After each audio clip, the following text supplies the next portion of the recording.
प्रदेश में बीजेपी की आज कई संभागों में बैठकें हुई। अजमेर में चुनाव प्रभारी प्रहलाद जोशी ने बैठक ली। उधर जयपुर में संभाग के पदाधिकारियों की बैठक प्रभारी अरुण सिंह और नेता प्रतिपक्ष राजेंद्र राठौड़ ने ली। तो बेहद खास ये बैठक बीजेपी की ओर से अजमेर में चुनाव प्रभारी प्रहलाद जोशी ने एक बैठक ली, तो वहीं दूसरी ओर एक और खास बैठक जयपुर में हुई। अरुण सिंह ने ये खास बैठक ली जहां पर आगे की रणनीति को तैयार किया गया। जो लोग मौजूद रहे उनसे फीडबैक भी लिया गया। 2023 में कैसे बीजेपी सरकार बना सके, कैसे बीजेपी की सरकार में वापसी हो सके, इसी को लेकर ये खास बैठकें की गई। तस्वीरें दिखा रहे हैं बैठक से जुड़ी आपको अजमेर और जयपुर से।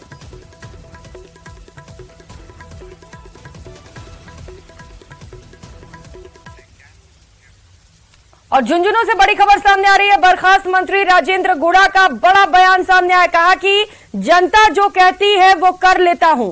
जनता विधानसभा भेजती है। महिला और किसानों के लिए काम करने की जरूरत है। कांग्रेस की मजबूती को लेकर पायलट ने काम किया। पीसीसी चीफ गोविंद सिंह डोटासरा पर भी इस दौरान गुढ़ा ने निशाना साधा। डोटासरा जी के पास क्या है? सारा खेल मुख्यमंत्री के पास है। जनता जो कहती है वो कर लेता हूँ। 3 चुनाव इस जनता ने उदयपुर वाटिका ने हमें विधानसभा में भेज दिया। कोई दल बल नहीं था और ये जनता चाहेगी तो चले जाएंगे, नहीं यहाँ जब तक जिंदा रहूंगा यही करता रहूंगा। इसके अलावा और कोई काम मुझे आता ही नहीं है। महिला सुरक्षित नहीं है, बहन बेटियां सुरक्षित नहीं है। किसानों के ऊपर जो है हमारे किसान, उनके लिए काम करो, मजदूरों के लिए करो। रोज आरपीएससी में पेपर आउट हो रहे हैं। रोज मैं इसकी परवाह नहीं करता मैं कौन क्या रोल करता है क्या नहीं। पायलट साहब मैं जहां तक समझता हूं उन्होंने बिहार के अंदर, यूपी के अंदर, राजस्थान के अंदर, राजस्थान से बाहर कांग्रेस के लिए मीटिंगें की हैं, कांग्रेस के लिए खून पसीना बहाया है। लगभग 20 साल से पायलट साहब खुद कांग्रेस में काम कर रहे हैं। उससे पहले उनके पिता राजेश जी पायलट साहब ने काम किया था। अब वो आदमी 21 सीटों से आपको 99-100 सीट कर देता आपकी, तो वो तो निकम्मा। और 200 सीट की जो 21 सीट कर देता है वो काबिल। तो ये बातें साहब डोटासरा जी के बारे में ज्यादा कुछ नहीं कहना चाह रहा। सारे बच्चे जानते हैं और ये कहते हैं कि डोटासरा जी के घर में जन्म हो जाए या उनके रिश्तेदार बन जाए तो सीधे आरएस बन जाएंगे। ऐसी चर्चा बच्चों में है। तो वही राजेंद्र गुढ़ा की बर्खास्तगी को लेकर सियासत आई है। बीजेपी नेताओं ने कांग्रेस पर जमकर हमला बोला तो एआईएमआईएम प्रदेश अध्यक्ष ने भी कांग्रेस पर निशाना साध दिया। सुनिए। तो दलित भी है सुरक्षित, महिला भी है सुरक्षित, युवा भी है सुरक्षित, किसान भी है सुरक्षित और ठगे हुए भी महसूस करते हैं। और अब तो दिव्या मदेरनाथ जी ने कहा कि एमएलए भी सुरक्षित नहीं है और सच बोलने की सजा राजेंद्र गुढ़ा जी को मिली, इसके मंत्री भी सुरक्षित नहीं है। सर काम लोर फेंक दो, ये काम गहलोत साहब पुरानी आदत है उनकी। जब सरकार बचाने की आवश्यकता थी तो गुढ़ा जी सभी लोगों को साथ लेकर चल रहे थे। आज राजस्थान विधानसभा में जो एक मसला हुआ है कि सरकार ने अपने ही एक मंत्री श्री राजेंद्र गुढ़ा जी को बर्खास्त कर दिया है। हम एआईएमआईएम राजस्थान की तरफ से इसकी मजम्मत करते हैं और सरकार को ये सोचना चाहिए कि अगर आप ही का मंत्री आप ही की सरकार के खिलाफ सदन में इल्जाम लगा रहा है या आपकी कोई कमी गिना रहा है कि राजस्थान प्रदेश में महिलाएं सुरक्षित नहीं है, तो इसके लिए आपको काम करना चाहिए, ना कि अपने ही मंत्री को आपको बर्खास्त कर देना चाहिए। वहीं गुढ़ा की बर्खास्तगी पर बीजेपी हमलावर हुई तो इस पर कांग्रेस नेताओं की प्रतिक्रियाएं भी सामने आई। कांग्रेस नेताओं ने क्या कुछ कहा वो भी आपको सुनाते हैं।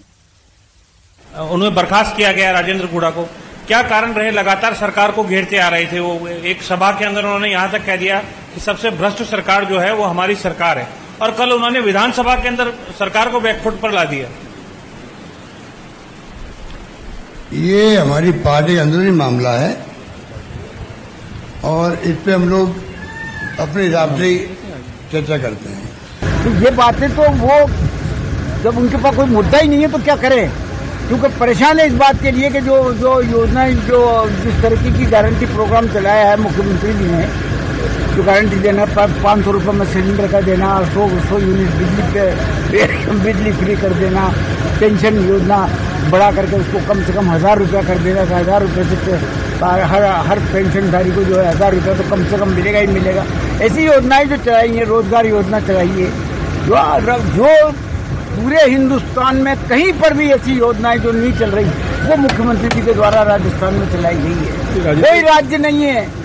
मेरे को एक बात है कि जो पार्टी में इनडिसिप्लिन करेगा, बहुत देख लिया, बहुत इनडिसिप्लिन देख लिया। इलेक्शन नजदीक है, हमारा मुकाबला एक ऐसी पार्टी के साथ है जो डिसिप्लिन की बात करती है। बीजेपी तो कांग्रेस में उससे ज्यादा डिसिप्लिन है। कांग्रेस डेमोक्रेटिक पार्टी है, हमारी पार्टी के अंदर कोई भी बोल सकता है। ये मैं मंत्री जी को भी 1-2 बार मैंने कहा कि अगर चीफ मिनिस्टर नहीं सुनते आप उनके पास जाइए, नहीं सुनते आप मेरे पास आइए, मेरे साथ बात करिए, मैं करूंगा, और जो बात करनी है मैं आप करूंगा। तो उन्होंने मेरे ख्याल उनको ये द्वारा नहीं लगा, और उसके बाद हमने जो पार्टी के या स्टेट के और जो कंट्री के बारे में, तो पूरा कंट्री, पूरा देश मणिपुर की घटनाओं की निखेधी कर रहा है, हमारा एक मंत्री कर रहा है, उसको छोड़िए, ये छोटी बात नहीं है, बहुत बड़ी और शर्मनाक बात थी। हमने उनके ऊपर एक्शन करा।